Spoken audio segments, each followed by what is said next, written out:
Tout au Sénégal, l'heure du grand journal. Souleymane Niang.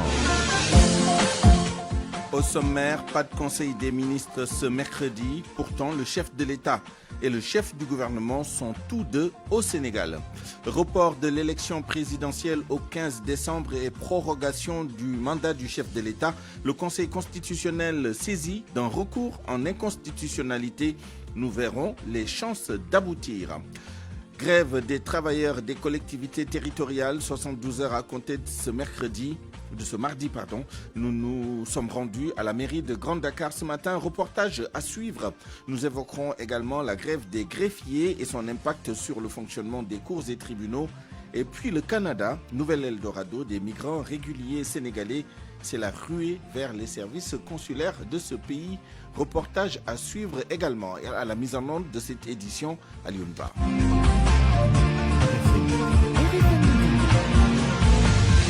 Souleymane Niang. Cela est suffisamment rare pour être relevé. On est mercredi, Le président de la République et le Premier ministre sont au Sénégal, mais la réunion du Conseil des ministres ne s'est pas tenue ce matin. Babacar Fall a tenté d'en savoir plus. Et pourtant, le président de la République se trouve bel et bien à Dakar, mais Macky Sall n'a pas convoqué le Conseil des ministres.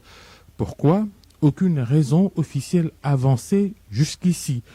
Mais cette non-tenue de la réunion hebdomadaire du Conseil des ministres pourrait être liée à la situation politique actuelle, au report de la présidentielle dont le premier acte a été posé par Macky Sall lorsqu'il a abrogé samedi le décret qu'il avait pris le 29 novembre 2023 et qui convoquait le collège électoral pour la tenue de la présidentielle le 25 février.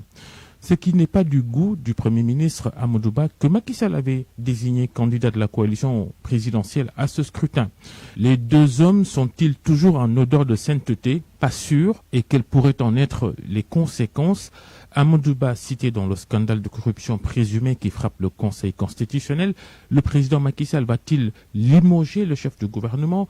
Amadou Ba va-t-il tout simplement démissionner ?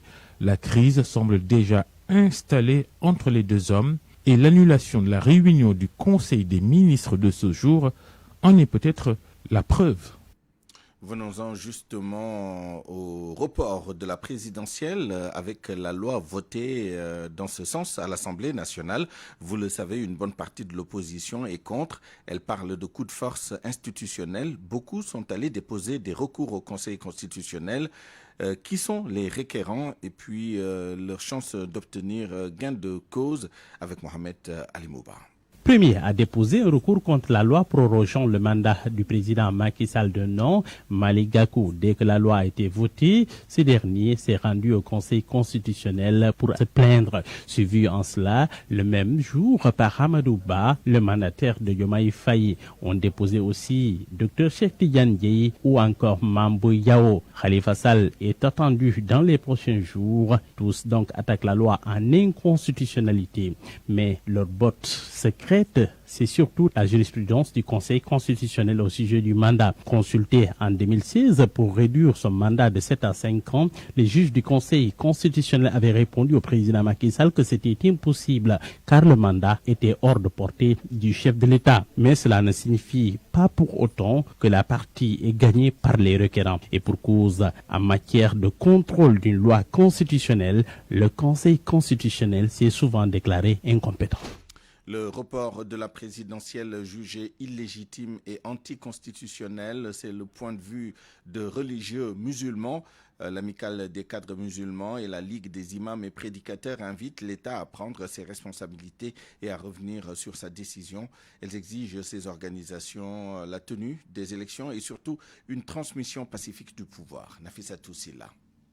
Ce n'est pas une bonne idée, ce report de la présidentielle. C'est l'avis de la Ligue des imams et prédicateurs musulmans. Elle dit niet. Aucune fausse note ne doit entacher le processus électoral.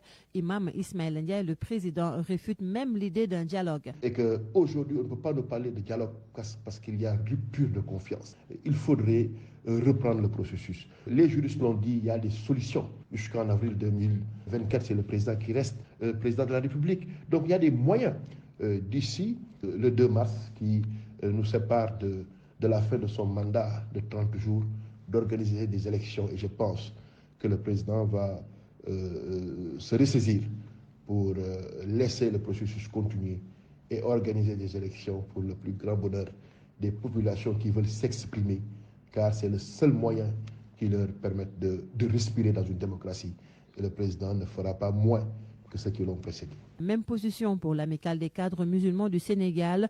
Dr Abdoukarim Diaw, le président, condamne aussi ce report. Il soutient l'idée d'une reprise du processus électoral parce que rien n'est encore perdu. Ces décisions sont anticonstitutionnelles, illégales et illégitimes. Nous invitons donc les autorités compétentes à prendre en charge l'organisation des élections à temps et permettre une transmission pacifique du pouvoir le 2 avril 2024. Donc au nouveau président qui sera élu par le peuple souverain. Nous dénonçons en même temps la restriction des libertés, la fermeture de radio du groupe Walfadjri et aussi l'interdiction ou bien la suspension des données mobiles. Les leaders religieux de la société civile n'ont pas attendu pour réagir à ce report.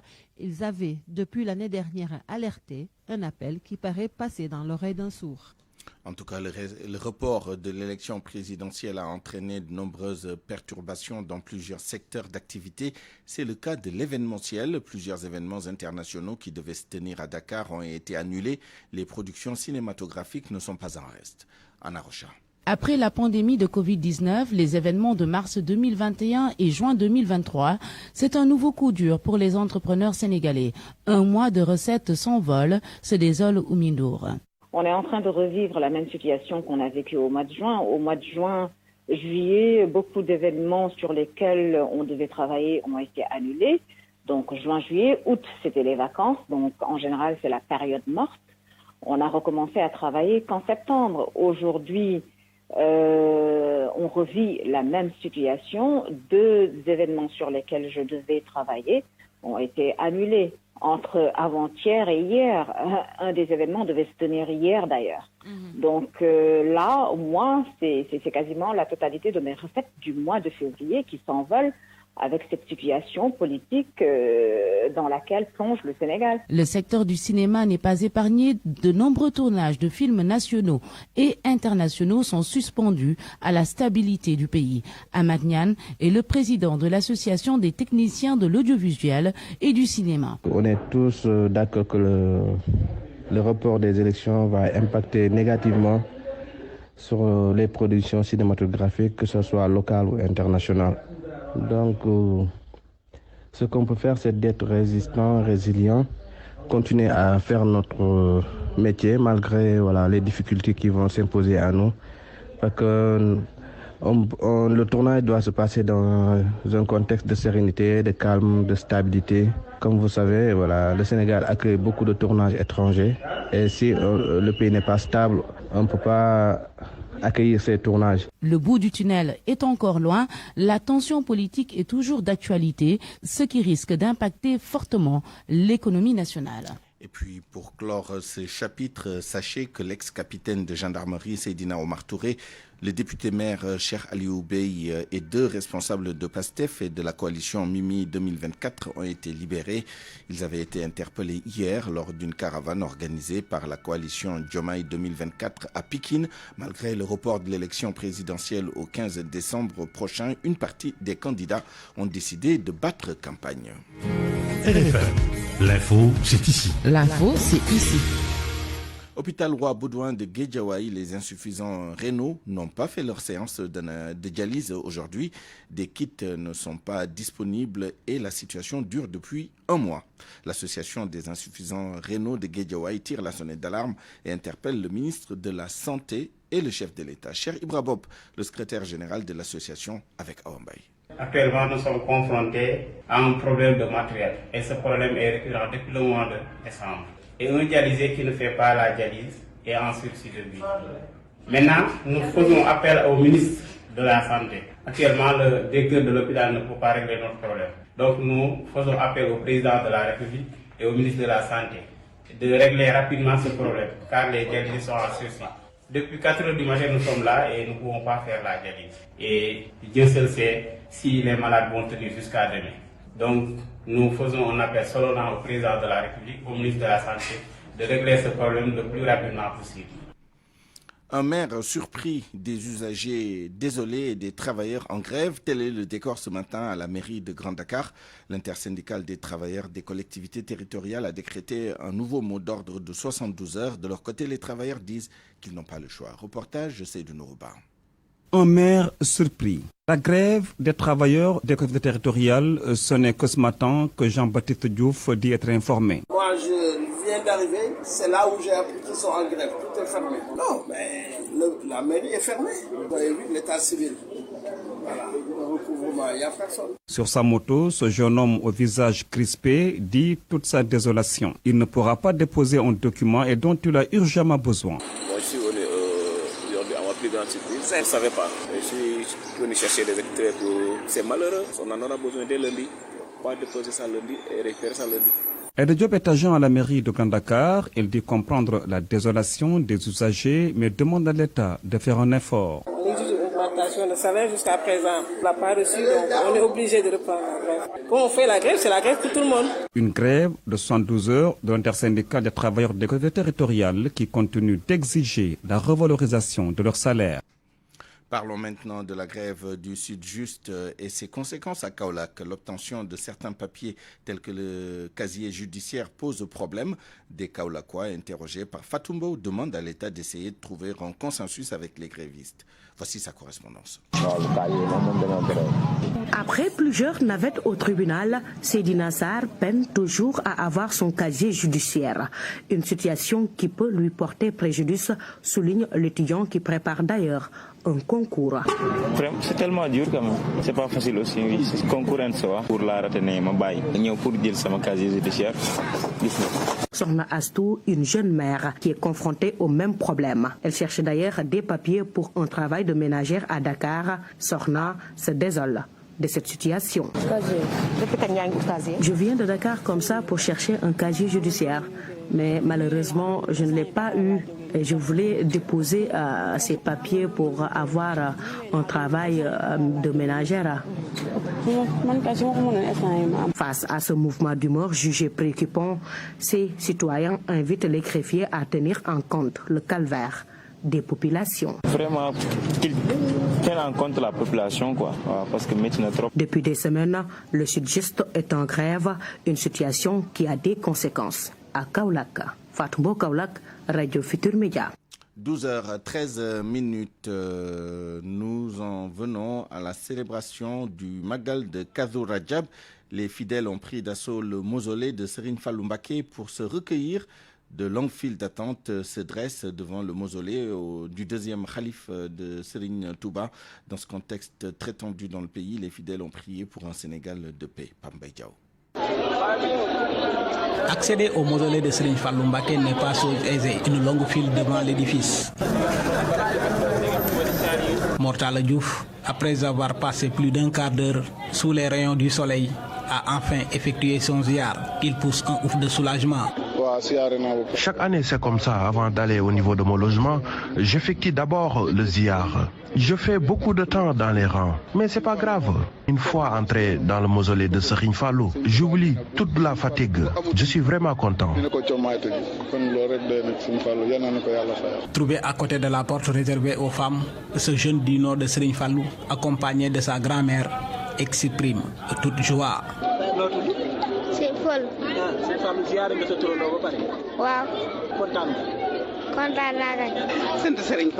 Dans ce contexte politique très tendu, les fidèles disent d'avoir prié pour la paix et la stabilité du Sénégal. J'ai prié pour moi d'abord et toute ma famille. Je n'ai pas oublié aussi de prier pour le Sénégal. Prier pour une paix durable. Je demande à toutes les personnes ici présentes de prier pour un Sénégal de paix.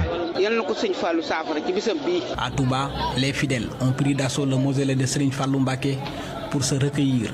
Ils ont prié pour une union des cœurs dans le dessein de préserver l'unité, l'entente et la paix qui ont toujours été le socle du Sénégal. RFM Touba, Pape Mbaye Diaw.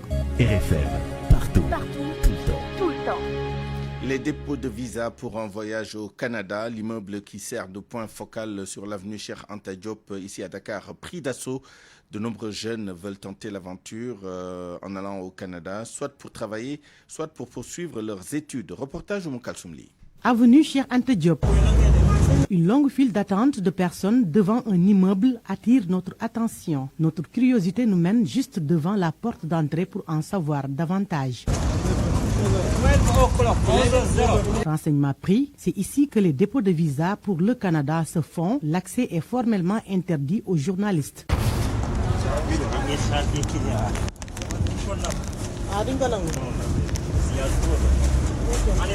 Djibril Sow a déjà déposé les documents nécessaires pour l'obtention de son visa après 3 mois de procédure. Ce mécanicien de formation avait rendez-vous ce matin. Il espère être rappelé au plus vite.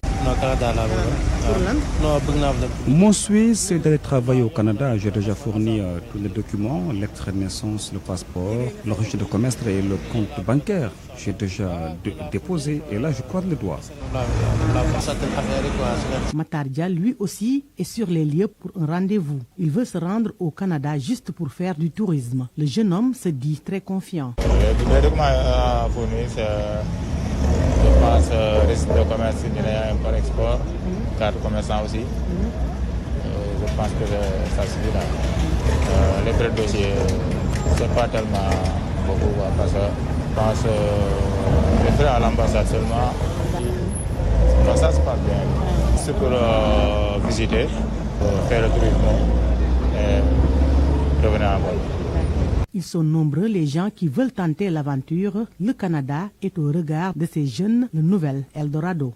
Tout autre chose maintenant, des billets noirs d'une contre-valeur de 900 millions de francs CFA saisis à Bantankunta, Maoundé, par des éléments de la subdivision régionale des douanes de Kolda. 2 suspects ont été arrêtés. Ils sont toujours en garde à vue. Abdoulaye Diallo. Selon un communiqué de la subdivision de la communication et des relations publiques, les agents de la subdivision régionale des douanes de Kolda ont réalisé une importante saisie de billets noirs d'une contre-valeur de 900 millions de francs CFA. Cette saisie est le résultat d'une opération d'infiltration conduite par le chef de la subdivision des douanes de Kolda. Les faussaires en recherche de laveurs de billets noirs ont été infiltrés par des éléments de la subdivision des douanes. Les criminels, au nombre de 2, ont été appréhendés le 4 février dernier à Bantankuntu Maoundé, une localité située à une quinzaine de kilomètres de la ville de Kolda. Il s'agit d'un Sénégalais habitant la localité et un fonctionnaire de nationalité étrangère. Les 2 individus avaient au moment de leur arrestation présenté aux agents qui les ont infiltrés un paquet de billets noirs en coupure de 200 et de 100 euros d'une contre-valeur de 900 millions de francs CFA.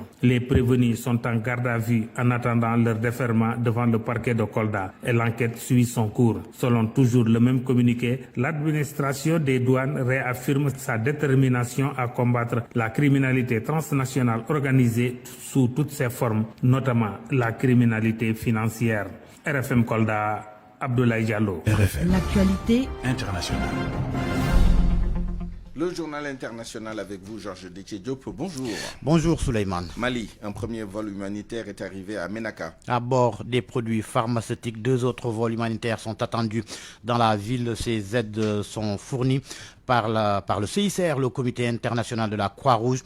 Au même moment, des discussions entre la société civile et les ONG se poursuivent dans la ville. Zanga Abdoulaye Ouattara.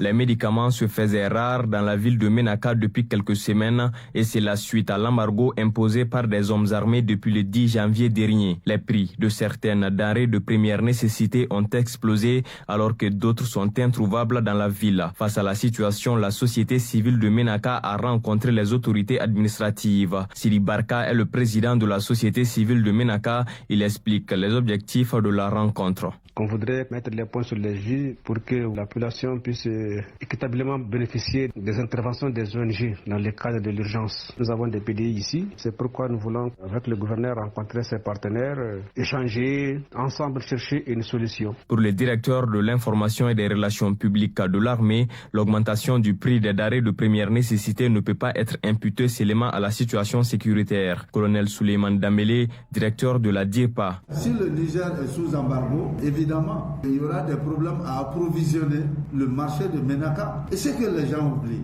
Les prix ont commencé à flamber quand il y a eu la Covid. Il y a eu la guerre en Ukraine. Donc, l'insécurité a sa part, mais c'est le contexte mondial qui a changé. Prenez l'artisanat Gao. Gao, Ansongo, Ménaka, il y a toujours des escortes avec les forces armées maliennes. De sources locales rapportent que d'autres vols humanitaires sont prévus dans la semaine en destination de la ville de Ménaka. Zanga Abdoulaye Ouattara Bamako, Radio Futur Média.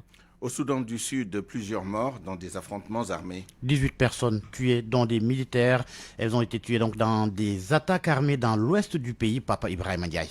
8 sont des militaires et 10 sont des civils. C'est dans la matinée de ce lundi. Parmi les civils tués se trouvent des enfants, des femmes et des personnes âgées. Ils ont été brûlés parce qu'ils ne pouvaient pas s'échapper, a déploré le gouverneur. 200 personnes avaient été déplacées. Selon Arkangelo Ariane, des jeunes armés venus de l'état voisin de Warap ont incendié le marché local, des habitations ainsi que le commissariat en raison d'un différend foncier. La situation est désormais sous contrôle, a affirmé le gouverneur adjoint. Mercredi, au moins 39 personnes ont été tuées et 53 blessées dans des combats entre deux groupes d'éleveurs d'États voisins dans le centre du pays. Entre janvier et début février, au moins 73 personnes ont été tuées dans des attaques à caractère ethnique entre Ngok et Tuik, deux branches de l'ethnie Dinka, la plus nombreuse du pays. Dans la région d'Abyei, zone frontalière contestée entre le Soudan et le Soudan du Sud. Un accord de paix est signé en 2018 prévoit le principe d'un partage du pouvoir au sein d'un gouvernement d'union nationale avec M. Salva Kiir au poste de président et M. Machar, celui de vice-président. Mais il reste largement inapplicable en raison des querelles persistantes entre les deux rivaux, laissant le pays en proie à la violence, à l'instabilité, à la pauvreté, malgré les ressources en pétrole.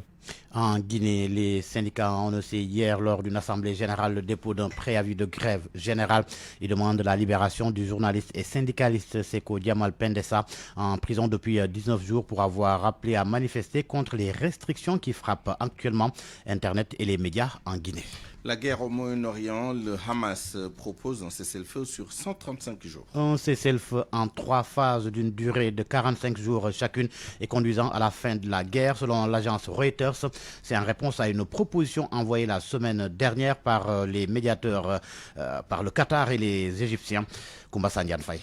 Au cours de la première phase, les personnes âgées ainsi que les femmes et les hommes de moins de 19 ans israéliens retenus otages détenus à Gaza seront libérés en échange des femmes et des enfants palestiniens retenus dans les prisons israéliennes. Les troupes israéliennes doivent également quitter les zones habitées de la bande de Gaza. La deuxième phase comprendrait la libération des otages masculins restants et le retrait des forces israéliennes hors des frontières de toutes les zones de la bande de Gaza. Dans la troisième phase, les derniers prisonniers palestiniens seront libérés, ce qui doit aussi obliger l'armée israélienne à laisser passer l'intégralité des convois d'aide humanitaire et rétablir l'accès au réseau Internet, d'eau et d'essence. Les corps et les restes seraient aussi échangés au cours de cette troisième phase. Pendant ces 3 phases, des négociations seront menées entre les deux camps sous la médiation des diplomates qataris et égyptiens. Israël n'a pas encore accepté ces conditions de trêve et continue de bombarder intensément le nord de Gaza. Le secrétaire d'État américain Anthony Blinken est arrivé en Israël et doit rencontrer Netanyahu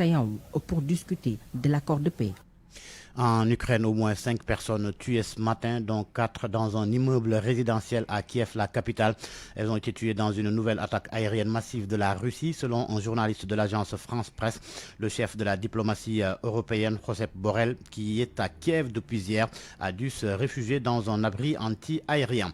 Violente tempête en Californie, aux États-Unis, au moins 3 morts. Elle a provoqué de dangereuses inondations accompagnées de vents violents et privant d'électricité des milliers de foyers. Les autorités multiplient les messages de prudence car la pluie devrait continuer jusqu'à ce mercredi. Merci Georges Détier Diop. Un mot de sport, beach soccer, les Lions du foot de sable vont jouer leur premier match amical à Dubaï dans le cadre de la préparation de la Coupe du Monde. Ce sera contre l'Italie à 16h30 GMT. Une deuxième rencontre amicale est prévue le 10 février contre les Seychelles. RFM, la radio de toute l'actualité. Le dossier politique du jour, parlons de ces candidats qui allaient vers la campagne électorale et se recaler dans le cadre du parrainage. Stratégie du silence décelé malgré le report de la présidentielle. acté par les députés de Benno et du PDS à l'Assemblée nationale. Certains spécialistes évoquent une constance dans la démarche politique, d'autres parlent d'une communication grillée par l'opinion. N'est-ce pas, Amadou Sabarba? La coalition Mamadou Diop Decroix, MDD 2024, candidat recalé au parrainage, est loin d'être aphone, mais elle reste constante dans sa démarche.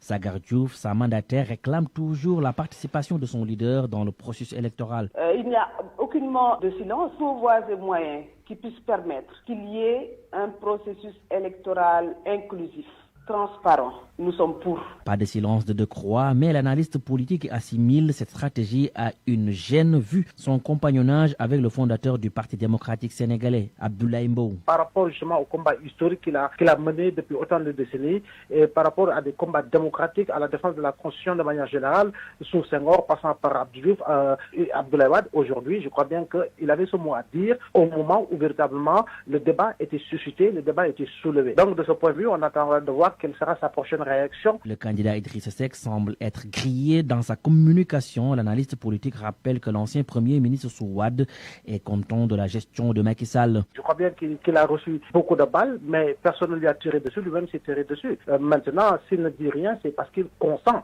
Il n'y a pas longtemps, il a été avec le président Macky Sall, au nom justement de ce qu'il a appelé le Mboroxo. Idrissa Seck, même s'il a été validé, était-il prêt justement à aller à l'élection présidentielle de février 2024. Idrissa Seck, est-ce qu'en réalité, il pouvait tenir un discours pour aller dans le sens de dénoncer véritablement ce qui était en train de se passer? Idrissa Seck, s'il s'en mis dans le silence détonnant, c'est parce qu'en réalité, peut-être qu'il a été mis au courant, peut-être qu'il savait que tout cela allait se passer, et qu'en réalité, je me dis que c'est toujours un pan essentiel de Benno. Depuis l'adoption du report de la présidentielle par des députés de Benno Bokk Yakaar et ceux du Parti démocratique sénégalais, des candidats validés et ceux recalés par le parrainage, pour fin des stratégies, certains ont toujours opté le silence à l'image d'Idrissa Seck. Rapido et leur sticker rechargeable, direction de la santé mère-enfant, vous offre votre revue de presse. La presse du jour parcourue par Mohamed Ali Mouba. Bonjour.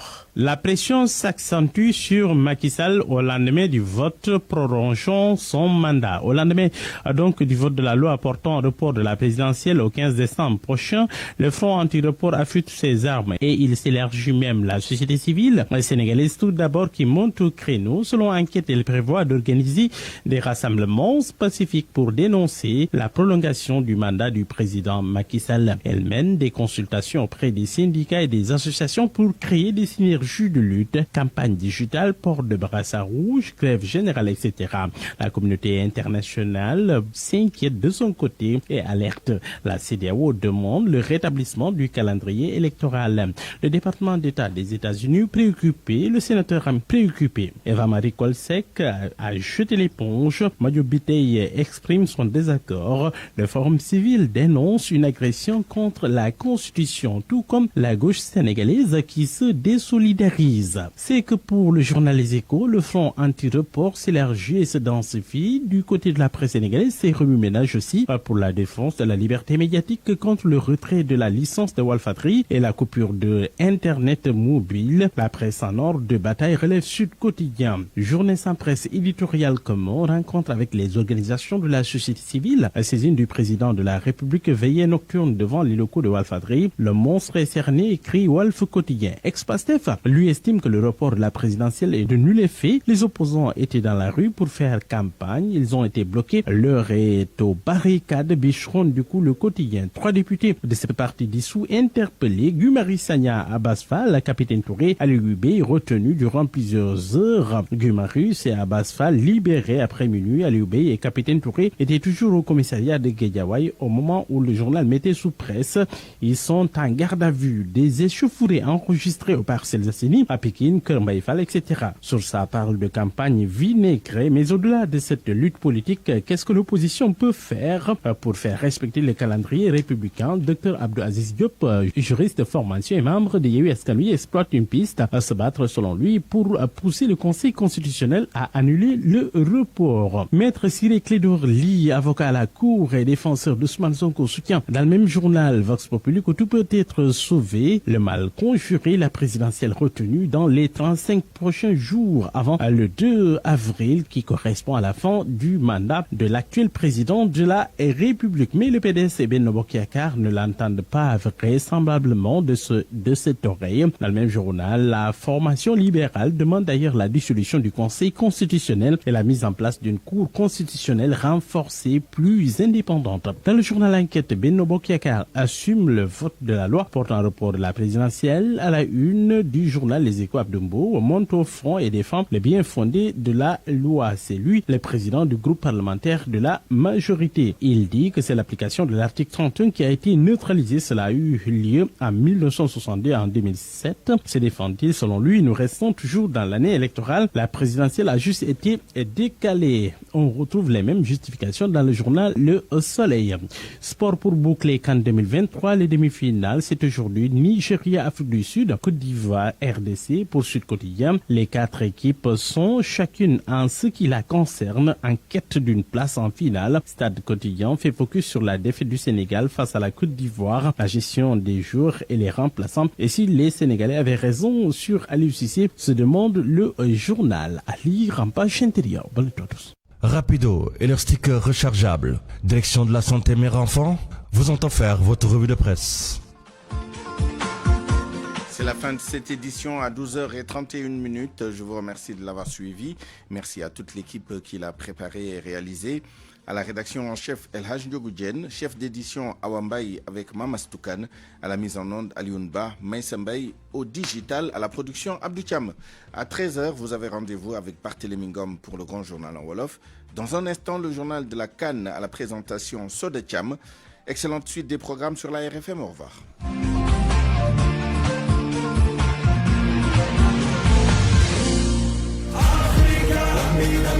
Vous voulez suivre la CAN en Côte d'Ivoire? Le groupe Kalimo Consulting vous transporte, héberge et vous offre des excursions au pays des éléphants.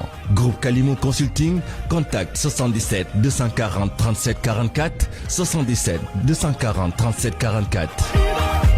Kalimo Consulting Group vous offre. Nigeria qui compte 15 participations en comptant cette année. L'Égypte 13, le Ghana 12 et le Cameroun 10. Les éléphants n'avaient plus atteint le dernier carré depuis 2015 sous la direction d'Hervé Renard et s'étaient alors imposés 3-1 contre la RD Congo. Les léopards, justement, ont atteint leur 6e demi-finale de CAN, remportant les 2 qu'ils ont disputés contre un pays hôte, contre l'Éthiopie en 1968 et Égypte en 1974, mais s'incliner à chaque fois qu'il rencontre une nation qui n'organisait pas la compétition. C'est le cas en 1972, 1998 et 2015. Les 3 dernières fois que le pays hôte de la Coupe d'Afrique des Nations a atteint les demi-finales, il a été éliminé sans réussir à marquer. Le Ghana en 2008, défaite 1-0 contre le Cameroun. La Guinée équatoriale en 2015, défaite 3-0 contre le Ghana. Et le Cameroun en 2021, match nul 0-0 contre l'Égypte, puis séance de tir au but perdu 3-1. Le dernier pays organisateur à avoir atteint la finale était l'Égypte en 2006. La Côte d'Ivoire a atteint la demi-finale grâce à sa victoire 2-1 sur le Mali, marquant à la 90e et 120e minute pour s'imposer. Elle n'était que la 2e équipe à le faire dans une même édition après le Maroc contre l'Algérie en 2004. Si la RD Congo atteint la finale, il s'agira de sa première depuis 1974. Cela représenterait le plus grand écart pour une nation entre 2 finales de CAN, dépassant la Tunisie entre 1965 et 1996. La Côte d'Ivoire pourrait devenir la première nation à atteindre la finale malgré une défaite de 4 buts plus tôt dans le tournoi. 4-0 contre la Guinée équatoriale. Ça ne s'est plus produit depuis le Nigeria en 1990 qui s'était incliné 5-1 contre l'Algérie en poule avant de l'affronter à nouveau en finale, s'inclinant de nouveau 1-0. Mamadou Amarba, présent en conférence de presse d'avant-match, Max Alain Gradel, champion d'Afrique avec la Côte d'Ivoire en 2015, estime que lui et ses coéquipiers sont prêts à continuer leur bon nombre de chemins, oublier les exploits réalisés en 8e de finale et en quart de finale et se concentrer sur la RDC. C'est le mot d'ordre chez les éléphants selon leur milieu de terrain il est au micro de Youssouf Bodian. Il est important de très vite se remettre la tête à l'endroit parce que on sait que ça va aller très très vite Et il faut surtout pas se laisser aller dans la joie parce qu'après les matchs, comme je l'ai dit, ça va s'enchaîner. Nous, on a pris le temps de savourer, comme je l'ai dit. Et le lendemain, tout de suite, on s'est reconcentré sur l'objectif premier qui était le match qui allait arriver contre la RDC. Donc pour nous, on a l'habitude, on sait très bien que à un match à un autre, il n'y a pas assez de temps. Et c'est ce qu'il faut faire. Et c'est ce qu'on a fait. Et on s'est préparé. Et on va encore se préparer aujourd'hui et être prêt demain pour faire ce qu'il y a à faire lors de ce match aussi important. C'était Max Alain Gradel, le milieu de terrain défensif des Léopards. Charles Piquet a affirmé en conférence de presse d'avant-match aussi qu'il ne ressent pas de pression supplémentaire par rapport à ce choc et refuse le statut de favori, même si la RDC reste l'une des deux équipes jusque-là invaincue. Il est toujours au micro de notre envoyé spécial, Youssouf Bodian. Favori, je dirais pas. Mais voilà, les statistiques qui sont là. Après, il reste le match. Pour moi, c'est le match qui va compter parce que voir les derniers matchs, c'est toujours bien beau, mais tu veux voir le prochain jour parce que ça où il s'est passé hier, ça compte plus. Et on aimerait faire compter ça demain. C'est normal qu'on rêve et je crois que c'est quelque chose de bien aussi qu'on rêve d'emporter cette CAN. Ce serait incroyable. Et je crois que c'est une normalité que tout le monde, entre nous, on se parle aussi. Mais maintenant, le focus est sur le prochain match. Et c'est sur cette demi-finale, parce que sans cette demi-finale, on ne va pas arriver en finale. Et c'est à cause de ça, on doit tout donner dans ce match et le prendre comme si ça serait le dernier et tout donner. La RDC et la Côte d'Ivoire ont eu un parcours différent dans cette Coupe d'Afrique des Nations. Les éléphants ressuscités veulent encore faire de nouveaux exploits. Ils auront en face une équipe de la RDC qui veut créer la surprise. L'avant-match avec les confrères des deux pays qui ont échangé avec Youssouf Bodian. La majeure partie des 60 000 spectateurs du stade Alassane Ouattara de Bimpe sera derrière les éléphants de Côte d'Ivoire. Les léopards devront donc faire abstraction de cette pression du public. Conseil Richard Moulima, journaliste sportif congolais. Ils ont tout ce qu'il faut pour absorber complètement cette pression. Et cette pression sera de courte durée parce qu'il faut à tout prix marquer, tout petit peu créer un doute, un silence au niveau du stade. Il y a beaucoup de choses qui sont dites ici en Côte d'Ivoire. J'ai comme l'impression que les amis ivoiriens tombent déjà dans le triomphalisme. Ils pensent que tout est déjà acté pour eux, oubliant qu'ils vont affronter l'une des meilleures équipes de cette compétition jusque-là, bien qu'étant un peu discrète. Ce sera un match très compliqué. Et moi, je pense bien que les léopards congolais ont tout ce qu'il leur faut pour battre les Ivoiriens, les éléphants. Les éléphants doivent bien corriger leur entame de match et jouer à fond toutes leurs occasions, estime le confrère ivoirien Sawadogo Ange Olivier. Oui, c'est vrai qu'on a été quand même miraculé sur les deux matchs passés, il faut le dire. Et c'est un peu une inquiétude pour moi parce que ça ne va pas marcher à chaque fois. Voilà, il faut corriger les entames de match et puis mieux maîtriser les rencontres pour ne pas qu'on se retrouve à chaque fois dans la réaction. Il faut plutôt être dans l'action. Voilà, parce que c'est vrai, ça a marché 2 fois, mais qu'est-ce que prouve que ça va marcher une 3e fois? Et en ce qui concerne l'euphorie, je pense que c'est plutôt positif. Parce qu'on sort quand même d'une situation très difficile. Après le 4-0, personne ne croyait en la Côte d'Ivoire. Et aujourd'hui, je pense qu'il y a des ondes positives et je pense que ça pourra le faire. Léopards et éléphants se retrouvent 9 ans après leur dernière demi-finale. C'était lors de la CAN 2015. La Côte d'Ivoire avait gagné par 3-1 et ensuite remporté son 2e trophée continental. Youssouf Bodian, Abidjan, RFM. À quelques heures de ce choc des demi-finales, les supporters des éléphants sont confiants et prônent le respect de l'adversaire. Ils se sont prononcés dans ce micro-trottoir réalisé par notre envoyé spécial. Il ne faut pas négliger l'équipe de Congo, effectivement. Ils ont fait un très bon jeu. C'est une équipe à craindre, mais nous sommes confiants. Et on est derrière les éléphants et on est sûr qu'on va emporter cette match. On peut dire que la Côte d'Ivoire, en toute humilité, va gagner 1-0. Voilà, on reste humble, hein. L'adversaire aussi il est fort. On respecte l'adversaire, mais on va gagner 1-0 quand même. Nous sommes avec Dieu, nous sommes avec Dieu, nous on met tout dans la main de Dieu. Et je pense qu'avec la foi des Ivoiriens, les prières de nos imams, nos guides spirituels, religieux, chrétiens, musulmans, avec l'ensemble de tous les Ivoiriens, je pense que Dieu fera un miracle. Parce que nous avons battu la République démocratique du Congo 3-1 en demi-finale. Nous allons le faire et nous irons en finale. Inch'Allah. De la même manière, Dieu nous a ressuscité jusqu'à la demi-finale. C'est sûr qu'on va prendre la coupe. Pour cette rencontre, la commission d'arbitrage de la Confédération africaine de football a choisi l'arbitre libyen Ibrahim Moutas. Pour officier cette rencontre, il sera épaulé par le Tunisien Hassani Halil et le Djiboutien Liban Abdul Razak. Allo coach. Allo coach, c'est avec le consultant Mounir Issa Sonko plutôt pour l'affiche Côte d'Ivoire RDC. Côte d'Ivoire RDC, c'est une très belle rencontre, une très belle affiche.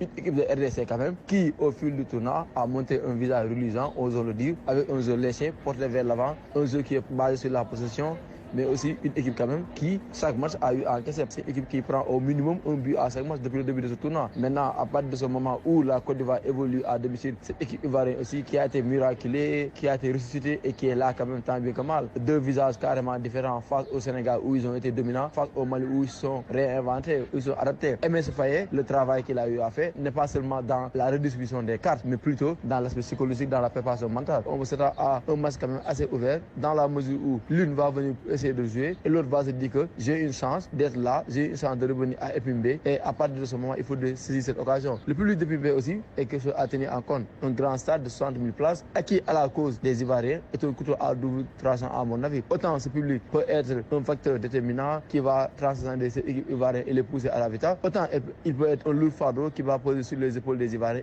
Et maintenant n'oublions pas aussi les absents. Kwame, Kosonou, Chezou Aurier et Omar Diakité qui ne seront pas là quand même. Ça va être une épine sur le pied de MS Faye quand même qui va devoir faire sans ces 4 hommes-là. Maintenant, la RDC qu'on connaît bien avec de très bons joueurs, sans ces Memba, Massakou, Kaloulou, Gel Kakuta qui va revenir, Wassa et Bakambou qui n'est plus à présenter. Je pense que c'est un match quand même où il faudra s'attendre quand même à ce que les deux équipes quand même se battent pour la position du ballon, essayer de jouer et de marquer le maximum de buts.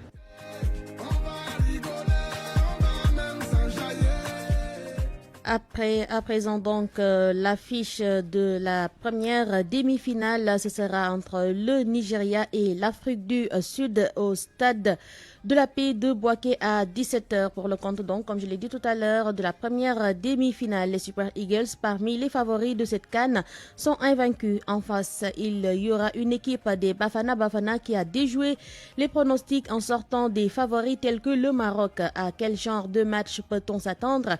Au vu du parcours des deux équipes, tentative de réponse avec notre confrère de la RTS. Il s'agit de Elhaj Tcherno Dramé. Il est au micro de Youssouf Bodjan. Ça peut ressembler à un match attaque-défense. Attaque pour le Nigeria, défense pour l'Afrique du Sud, parce que l'équipe sud-africaine repose d'abord sur une très très bonne défense, une vraie solidité défensive. Mais après, l'entraîneur a dit ils peuvent aussi changer de stratégie de jeu, Hugo Bross. Mais le connaissant quand même, connaissant son parcours, c'est d'abord la défense pour lui. Et ensuite, après, avec le gardien qu'il a, pourquoi ne pas aller chercher des pénaltys? Seulement, vous avez en face un joueur comme Victor Osimhen qui fait un travail énorme. Il ne se suffit pas à marquer des buts, il est dans le pressing, il harcèle les défenseurs. On a vu sur 2 situations où il récupère le ballon dans les pieds des défenseurs. L'une pour aller faire la passe décisive, l'autre créer un carton ou un pénalty, je ne sais plus. Mais le Nigeria a un projet de jeu qui est très intéressant, basé sur les côtés, avec Lookman d'un côté et Aïnia, je pense, de l'autre. Ils sont très performants. Lookman, aujourd'hui, il se retrouve avec 3 buts. Donc, il y a une grosse cohérence dans le jeu, même s'il y a un léger déséquilibre côté du Nigeria. Mais pour ce qui concerne l'Afrique du Sud, ils ont 2 très bons joueurs qui sont capables à tout moment, sur coup de pied arrêté ou sur une action, une contre-attaque rapide. Je parle de Persita ou Maseko, qui sont capables de faire la différence. Donc pour moi, ça reste un match qui va être fermé un certain temps, mais la première équipe qui marquera certainement gagnera ce match-là. Le sélectionneur des Bafana, Hugo Bross, vainqueur de la CAN 2017 avec le Cameroun, va tenter de décrocher une 2e étoile, mais cette fois-ci avec l'Afrique du Sud. Le technicien belge est confiant avant d'affronter le Nigeria ce mercredi à 17h. Il est au micro de notre envoyé spécial. Je suis fier sur moi-même quand vous savez être si loin dans des tournois comme la CAN avec 2 différentes équipes. Je pense qu'on peut être fier. Mais de l'autre côté, je sais aussi que c'est pas seulement l'entraîneur. Il faut aussi l'équipe. Et j'avais l'équipe en 2017 avec le Cameroun. J'ai maintenant encore une très bonne équipe. Donc on verra où ce qu'on va arriver. Mais de notre côté, on est confiant et on verra demain qu'est-ce que ça va donner et si on peut réussir à passer cette demi-finale. Alors tout est possible dans un final. Donc j'espère d'avoir une deuxième victoire, certainement, parce que ça serait vraiment une très belle trophée ou une très belle chose sur mon CV, avoir gagné 2 fois la CAN. Un temps incertain en raison d'une gêne à l'abdomen, l'attaquant vedette du Nigeria et de Naples, Victor Osimhen, devrait finalement être apte pour ce choc. Côté sud-africain, l'attaquant et habituel remplaçant Tapelo Masiko est blessé aux adducteurs et forfait pour le reste de la CAN. C'est tout pour ce journal donc de la CAN. Merci à Youssouf Bodjan, Pamalik Diaw et à Mamadou Omar Ba. Merci également à Aliouba qui a assuré la partie technique, Maïsamba et Digital. Sodetiam était à la présentation. Rendez-vous à 13h pour le journal de la CAN en Wolof.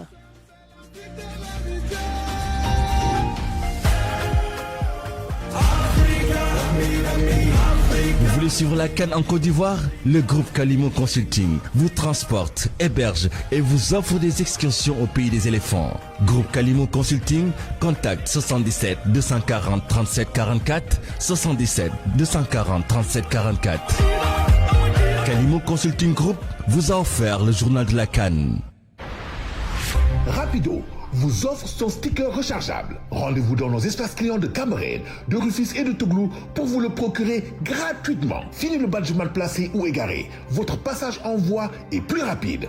Infoline 33 859 16 85.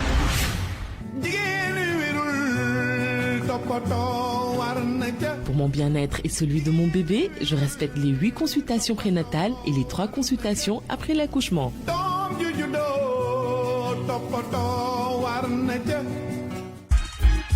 RFM Radio Futur Média 94 FM Dakar.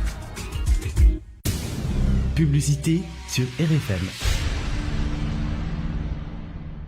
La 9e édition du Salon international de la construction, de la finition et de l'infrastructure de l'Afrique de l'Ouest, Sencon Expo, et du Salon international des énergies renouvelables, Senergie, du 8 au 10 février 2024 au centre des expositions de Diamniadio, CICAD, Carrefour international de vulgarisation des technologies de l'industrie du BTP et de l'habitat. Le Sencon Expo vous offre une vitrine d'exposition, un cadre de réflexion et d'échange d'expériences entre professionnels du secteur au travers des conférences débats et de rencontres professionnelles directes B2B. Pour toute information, veuillez contacter le 77 625 94 77.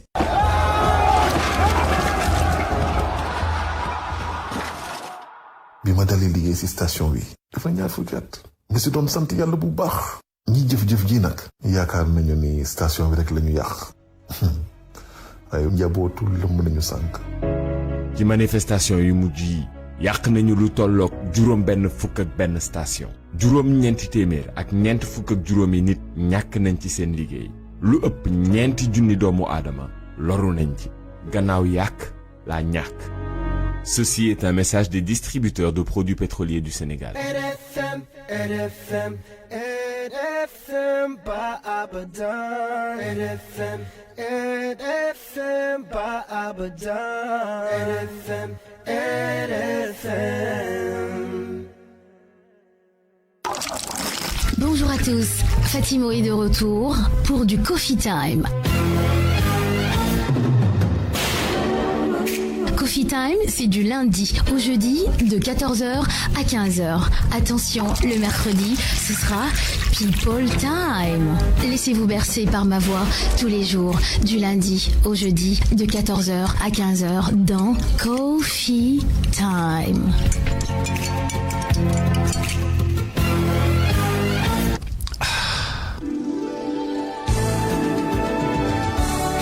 Bienvenue. Quand les ovaires sont porteurs de nombreux... Bonne santé, c'est tous les jours sur la RFM. Retrouvez Awambaï et Salimata Aou dans les différentes rubriques de votre